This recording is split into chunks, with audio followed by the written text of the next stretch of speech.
Diz assim a palavra de Deus no Salmo de número 50, a partir do verso 16. Mas Deus diz ao ímpio: que te adianta recitar meus estatutos e repetir minha aliança com a tua boca, visto que odeias a correção e lanças minhas palavras para longe de ti? Quando vês um ladrão, tu gostas dele, te associas com os adúlteros, abres a tua boca com perversidade e a tua língua arma traição. Tu sentas para falar contra teu irmão, difamas o filho de tua mãe. Tu tens feito essas coisas e eu me calei. Na verdade, pensavas que eu era como tu, mas eu te interrogarei e colocarei tudo na tua presença. Considerai isto, vós que vos esqueceis de Deus, para que eu não vos despedace sem que ninguém vos possa livrar. Aquele que oferece sacrifício de ação de graças me glorifica, e mostrarei a salvação de Deus ao que atenta para seus atos. Palavra do Deus Altíssimo. O Salmo de número 50 é um salmo de Asaf. Asaf era descendente de Gerson, que era filho de Levi, portanto, ele era um levita. E segundo a palavra de Deus, quando a arca fora transportada para Jerusalém, ele havia sido posto como o líder de louvor do culto ao Senhor no povo de Israel. Davi também o estabeleceu como líder do coral que cantava em louvor a Deus, e até a restauração da Babilônia de volta à terra prometida, os descendentes de Asaf estiveram e ocuparam um papel muito importante na área do louvor a Deus. Asaf também foi profeta, e neste salmo Deus diretamente fala por intermédio dele ao seu povo. E como vimos hoje pela manhã, Deus tem no seu coração expectativas em relação a cada um de nós. E o erro grosseiro do povo de Israel foi igualar, equiparar e comparar o verdadeiro Deus, vivo, eterno, autoexistente, autossuficiente, absolutamente independente e imutável, com os falsos deuses dos pagãos e das nações vizinhas, que precisavam de comida, que precisavam de oferendas, que tinham necessidades que precisavam ser providas pelos adoradores, como se tivessem essa carência e essa necessidade.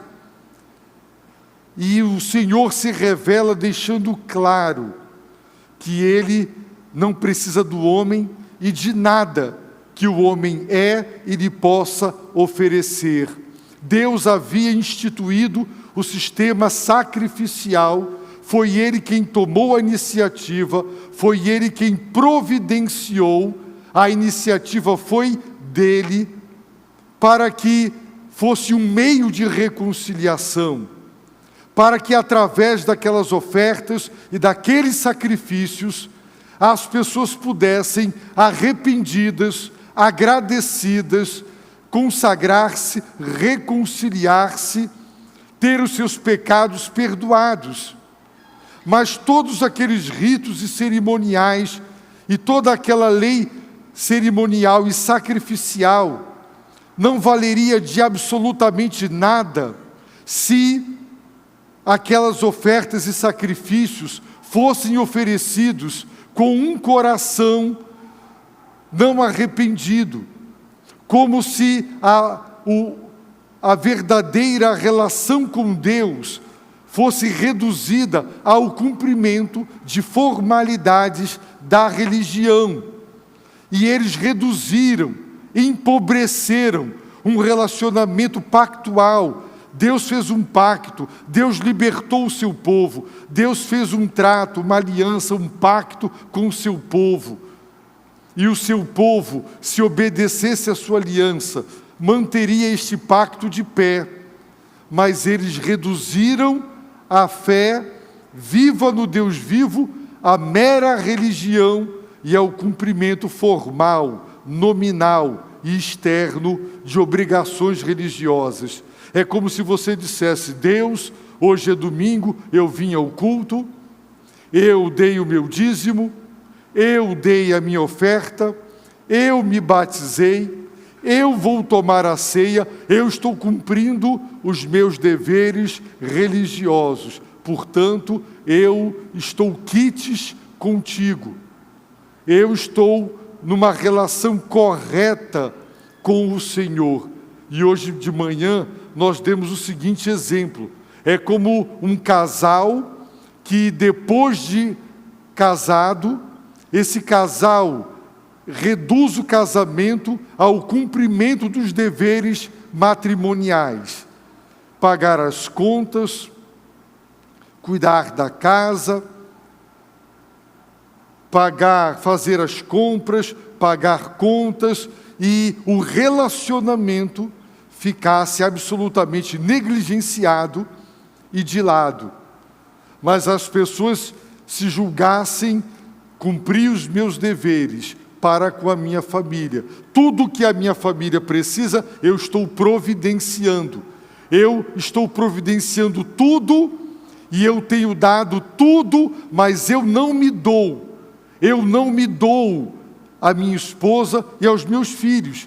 Será que uma esposa gostaria de um marido que cumprisse todos os deveres matrimoniais, mas não num contexto de afeto, de carinho, de um relacionamento de cuidado mútuo? Com certeza não. Portanto, Deus denunciou o seu povo. Eu imagino que Israel, ao ouvir esta profecia, ficou realmente surpresa, porque Deus, de acordo com os versículos que antecedem aos que acabamos de ler, Ele convocou toda a humanidade, a terra, do Oriente ao Ocidente, do nascente ao poente, para serem testemunhas da acusação. E quem seria o acusador? O próprio Deus. E quem seria o réu? Não seriam os pagãos, mas o seu próprio povo. E quem seria o juiz? O próprio Deus. Simultaneamente, o juiz que julgará com justiça, Deus será o acusador, e toda a humanidade convocada como testemunhas da acusação. E qual foi a acusação de Deus? Ele deixou claro: eu não te repreendo, eu te repreendo, mas a razão não é a omissão, o erro ou a desobediência em trazer as ofertas e apresentar os sacrifícios. Não. A razão é: vocês fazem isso com a motivação errada, com a intenção errada e com o propósito errado. Vocês me equiparam, vocês me comparam e vocês me igualam aos falsos deuses que precisam de alimentar-se, de sacrifícios. Eu não preciso. Tudo é meu. Eu sou soberano, todos os animais são meus, tudo é meu, vocês são meus, não há nada que vocês possam me dar que já não me pertença. Eu sou o Senhor absoluto sobre tudo e sobre todos. O que eu quero de vocês é ação de graças, o que eu quero de vocês é: cumpram os seus votos ao Altíssimo. Em síntese, foi o que vimos hoje pela manhã. Deus espera a sua gratidão, que você lhe ofereça gratidão. Você agradece a Deus? Se você hoje goza de plena saúde, você agradece, mas quando está doente, você chora, você clama, você invoca a Deus. E na doença, na dor e na aflição, você faz promessas. Ó Deus, se me restaurares a saúde, eu me dedicarei a Ti, eu me dedicarei à obra. E Deus se abençoa com saúde, e você não cumpre aquela promessa, aquele voto feito na hora da dor. Você está desempregado, passando apuros e apertos, sem ter as contas pagas, e naquela dor você pede a Deus um emprego para se sustentar e a sua família, e Deus o abençoa com o emprego, e naquela hora você disse: Deus, no meu desemprego tem pessoas me ajudando a pagar as minhas contas, e quando eu estiver empregado, eu ajudarei os demais necessitados, eu darei o meu dízimo. E então Deus te abençoa com o emprego, e você se esquece de agradecer e de cumprir os votos que fez na dor. O seu casamento está falido, você está percebendo que a sua relação matrimonial está por um fio de cabelo, e você promete a Deus que não será mais aquele marido negligente, aquela esposa negligente, e você pede a Deus a restauração do seu casamento, e quando tudo está bem, você não valoriza a paz, por qualquer razão, você promove a guerra, a discórdia, o desentendimento, e não se posiciona e não tem a postura devida para honrar o matrimônio. É isso que Deus está dizendo. O que Deus espera de cada um de nós é a gratidão por todas as bênçãos já recebidas e desfrutadas.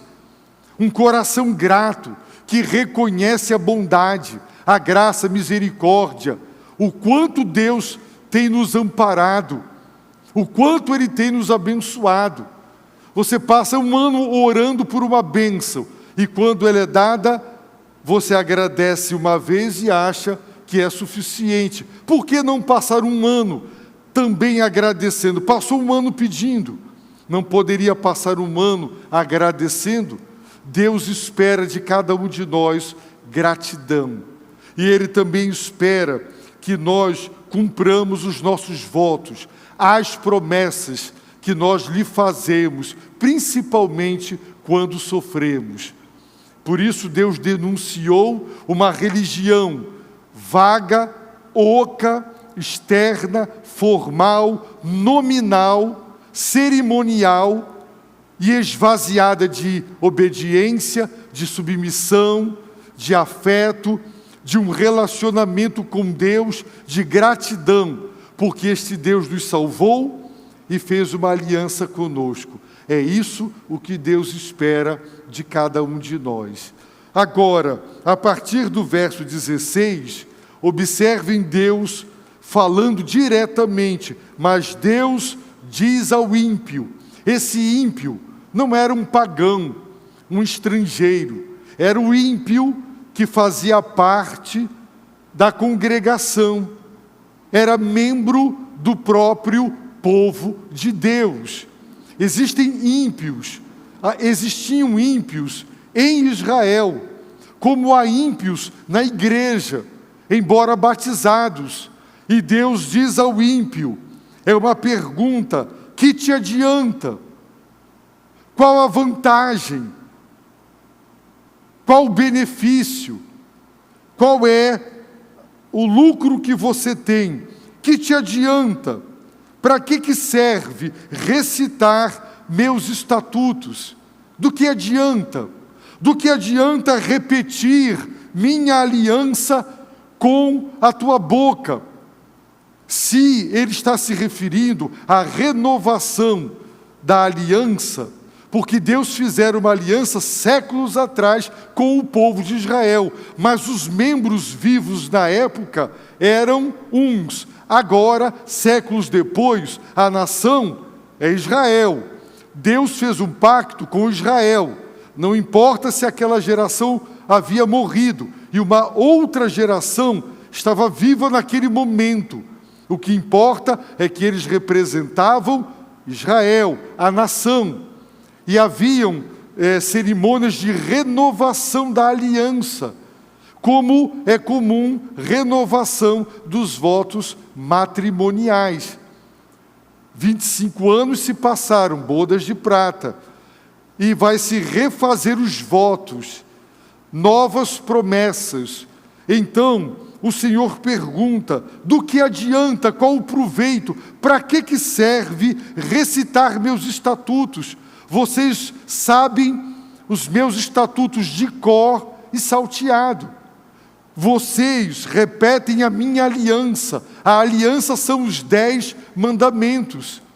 E naqueles cultos de renovação da aliança, os 10 mandamentos eram repetidos. Os estatutos do Senhor eram recitados.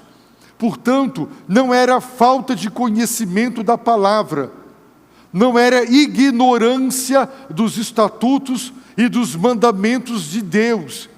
O Senhor pergunta: do que adianta recitar e repetir, visto que odeias a correção? Ímpios que estavam vivendo no erro, no caminho torto, fazendo o que era mal diante dos olhos do Senhor, desobedecendo aos 10 mandamentos, e, no entanto, odeias a correção. O ser humano é assim, ele odeia quem o corrige. É o coração arrogante, prepotente, que se sente humilhado quando é corrigido, e que não reage com humildade, reage com arrogância, porque o seu orgulho não admite a repreensão. E Deus pergunta: você recita versículos bíblicos? Você dá aula na escola dominical? Você prega? Você fala da palavra o tempo todo? Você recita e repete? A minha palavra está na sua boca, mas você odeia a correção.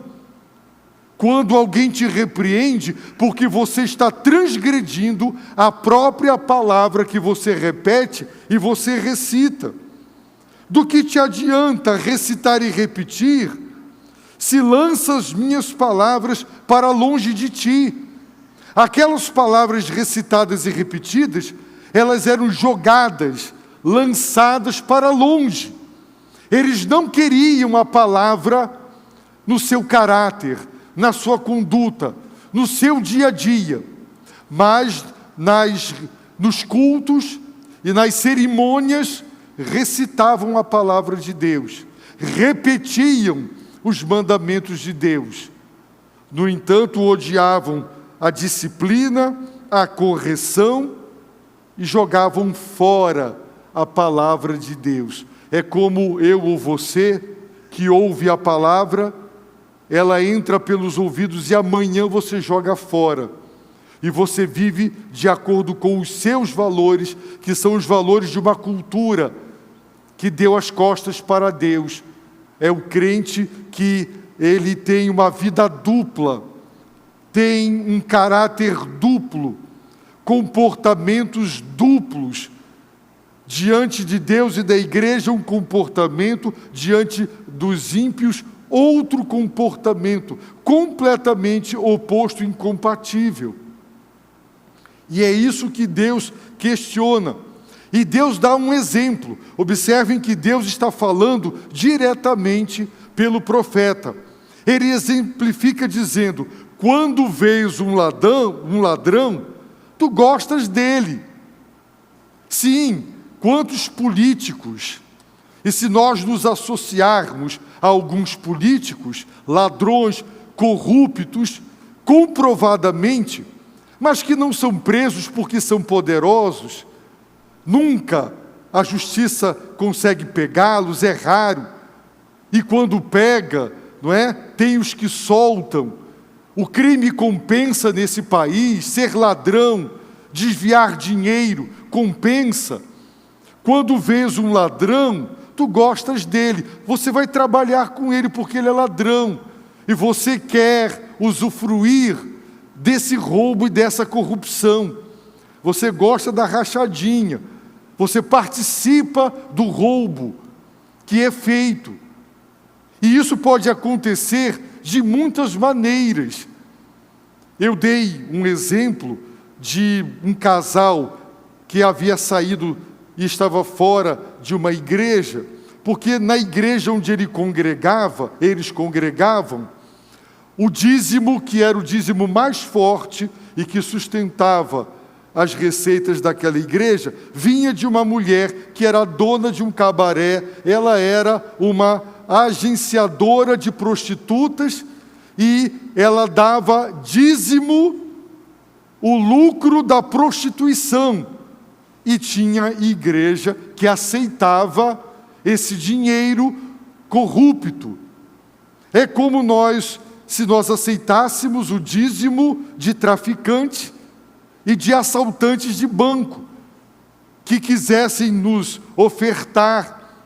Eu lembro que, por ocasião da construção do primeiro prédio do CAC, um político famoso, não vou citar o nome, desta cidade, através de alguém que conhecia um membro da igreja, me convidou para um encontro. Ele tinha uma oferta de R$500 mil. Isso, irmãos, há 15 anos atrás, não sei precisar exatamente quanto tempo. Hoje é muito dinheiro. Há muitos anos atrás era mais. Ele sabia que nós estávamos construindo. E depois ele disse: os pastores estão aqui na minha mão. Sabe por quê? Porque em época de eleição, trocam o carro dos pastores, fazem obras na igreja, reformam as igrejas, o patrimônio, e nós sabemos que muitos deles são ladrões.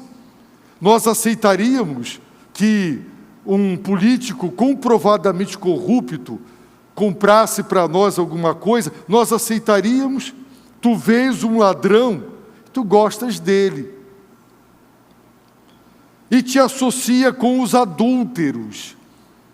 Os adúlteros são aqueles que não respeitam a família, os votos conjugais. Associar-se com adúlteros é ser amigo, é andar com gente que trai a esposa, que trai o marido. São homens casados que têm contato com mulheres ímpias, que não respeitam o seu casamento e que irão assediar. São homens que também fazem a mesma coisa e te associas. Quer estar juntos dos adúlteros. Há um ditado que diz: dize-me com quem tu andas, e eu te direi quem és. Esse ditado não se aplica ao Filho de Deus, que andou com pecadores, que andou com publicanos, mas ele não se deixou influenciar. Ele influenciou e não se deixou influenciar. Mas se tu te associas com adúlteros, então Deus pergunta: qual a vantagem de domingo na igreja cantar louvores, recitar versículos bíblicos, escrever, postar versículos bíblicos? Do que adianta dar aula na escola dominical, conhecer de cor os mandamentos de Deus, se odeias a correção, se lanças, jogas fora, para longe de ti a minha palavra? Quando vês um ladrão, tu gostas dele, te associa com os adúlteros. Abre a tua boca com perversidade. Quando fala, só fala o que é perverso, o que não presta, coisas ruins, por causa da inveja, do ciúme e da maldade. A tua língua arma traição, como Judas, que traiu Jesus, e como muitos traem os seus melhores amigos e as suas melhores amigas com a língua, quando falam mal, para denigrir a imagem do outro. Tu sentas para falar contra teu irmão, e aqui está se referindo aos membros de uma mesma família.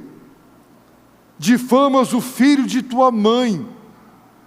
Guerra interna dentro de casa, irmão falando mal de irmão, irmão difamando irmão, caluniando, briga por patrimônio, briga por bens, irmão querendo matar irmão.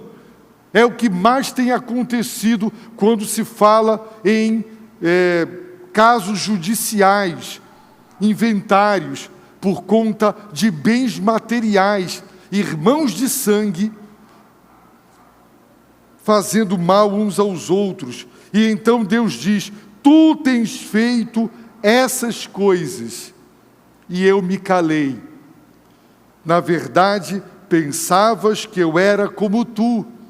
O silêncio de Deus, meus irmãos, não significa que Deus é apático, que Deus não se importa, que Deus não vê, que Deus não está nem aí para o que você é, faz e fala.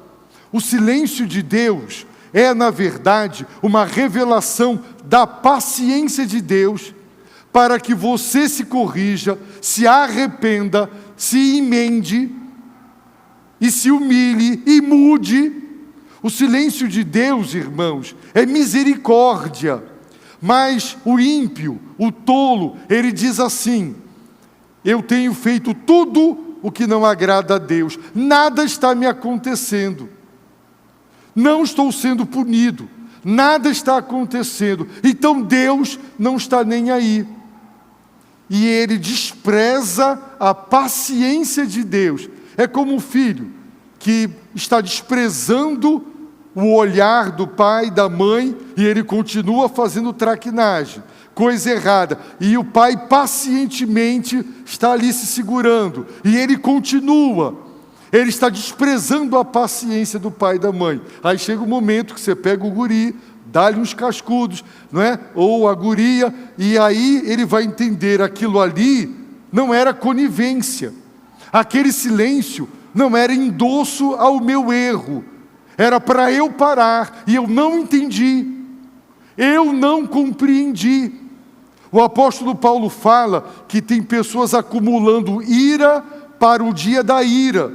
Assim como você faz uma poupança, depositando de pouquinho em pouquinho, para dar um montante de porte lá na frente, há pessoas que estão abusando, desprezando a paciência, a misericórdia de Deus. O Senhor está em silêncio e o Senhor diz: pensavas que eu era como tu. Nós, seres humanos, nós endossamos o erro dos outros, passamos a mão sobre a cabeça, legitimamos erros dos filhos, defendemos com unhas e dentes, mesmo que o marido ou a esposa esteja errado, estamos defendendo quem está no erro. Pensavas que eu era como tu. Você não entendeu o meu silêncio, mas eu te interrogarei e colocarei tudo na tua presença. Tudo que você fez, tudo que você falou, você será interrogado. O Salmo 50, ele descreve uma teofania, Deus vindo para julgar o seu povo. E se o julgamento de Deus começará pelo seu próprio povo, qual será o fim daqueles que desobedecem ao Evangelho? Pergunta o apóstolo Pedro. Se nós, o seu povo, seremos os primeiros da fila, seremos os primeiros a ser julgados, o que será dos que estão vivendo na impiedade? Qual será o fim deles? Portanto, o Salmo fala de Deus vindo. uma grande teofania, um fogo devorador indo à frente, uma tempestade, manifestações concretas da grandeza de Deus e a criação tremendo, estremecendo diante do poder do Altíssimo. E nós sabemos pelas profecias do Novo Testamento que Jesus voltará com poder e grande glória. Haverá sinais nas estrelas, no sol. A palavra de Deus fala desta manifestação com convulsão cósmica. Porque, embora o universo seja espetacular e grandioso, ele derrete como cera na presença do Criador. A grandeza do Criador é tal, e a sua santidade, que este universo derrete como cera, estremece diante da sua presença. Ele vem, e nós vimos de manhã, ele não guarda silêncio, ele vem para julgar os seus santos, o seu povo. Então, Deus diz assim: considerai isto, vós que esqueceis, vós que vos esqueceis de Deus. As pessoas recitam os mandamentos, os versículos, a palavra, de cor e salteado, repetem, recitam, mas sem nenhum proveito, porque não obedecem, ao contrário, desobedecem e se associam e comungam com os que estão fazendo tudo o que Deus reprova. Não entendo pessoas que se dizem cristãs e que sentem ainda a necessidade de estar nas festas do boi, ir em festas mundanas. Não entendo quem ainda se sente atraído por esse tipo de coisa, é porque ainda não encontrou Deus. É apenas batizado, é apenas membro, cumpridor dos deveres religiosos, mas ainda não se satisfez em Deus, ainda não se encontrou com Ele. E Deus está dizendo: considerai isto, vós que vos esqueceis de Deus, quando fazemos tudo o que Deus acaba de denunciar. Isso é uma consequência de uma causa que subjaz, primária, raiz, vós que vos esqueceis de Deus. Considerem tudo o que eu estou dizendo, para que eu não vos despedace. Aqui ele usado uma linguagem que descreve o que o leão faz com a sua presa. Ele despedaça. E Deus está dizendo: considere isto. Vós que vos esqueceis de Deus, considerai tudo o que eu estou dizendo, para que eu não vos despedace, sem que ninguém vos possa livrar. Disse Deus: agindo eu, quem impedirá? Se Deus te proteger, Satanás, todo o inferno, toda a humanidade pode se unir contra você. Ninguém tocará na sua vida. Mas, quando Deus quer tocar em alguém, pode o diabo e todo o inferno, pode toda a humanidade se reunir para defendê-lo. Ninguém pode livrar alguém das mãos de Deus. Ninguém.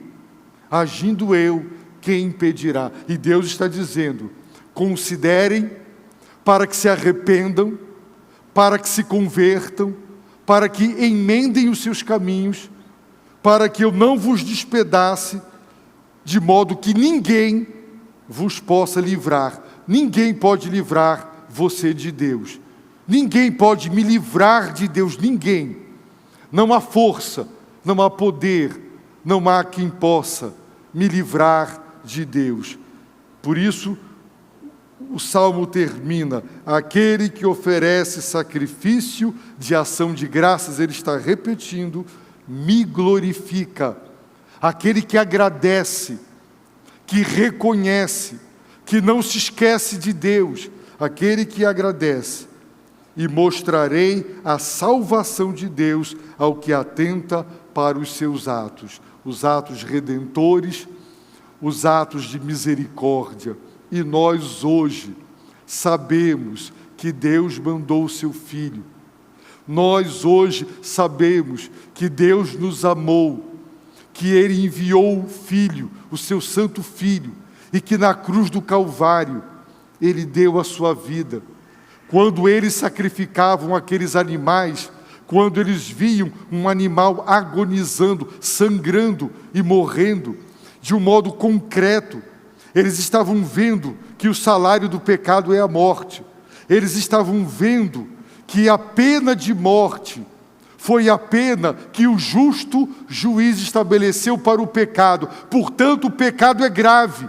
Você não pode condenar quem, porque estava com fome, roubou ali um frango assado, há anos de cadeia, e um político corrupto que aceitou corrupção de milhões e destruiu hospitais e a educação. Você não pode dar 1 ano de pena para um indivíduo desse. A justiça não está apenas em punir, mas a punição tem que ser de acordo com a gravidade. Portanto, se Deus, o justo juiz, disse que a pena para o pecado é a morte, é porque o pecado é coisa muito séria. Tão séria que a morte é a pena. Por isso o Filho de Deus morreu. Seu sangue foi derramado. Nós não estávamos lá para vê-lo totalmente, seu peito, suas costas, suas pernas rasgadas pelos chicotes,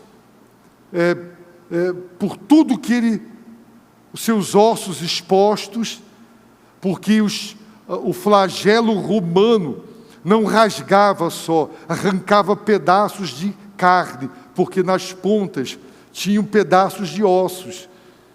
Você o veria ali sangrando, agonizando até morrer, e você diria: aqui está alguém, o Filho de Deus, que morreu no meu lugar. Eu deveria estar ali, porque o salário do pecado é a morte. Eu sou pecador, era minha morte que ele morreu. Mas você verá hoje, no símbolo do pão, quando você o triturar na sua boca, você lembrará que o corpo de Cristo foi crucificado. E ao beber do cálice, você lembrará: o seu sangue foi derramado para me salvar. Então, considere o Filho de Deus crucificado.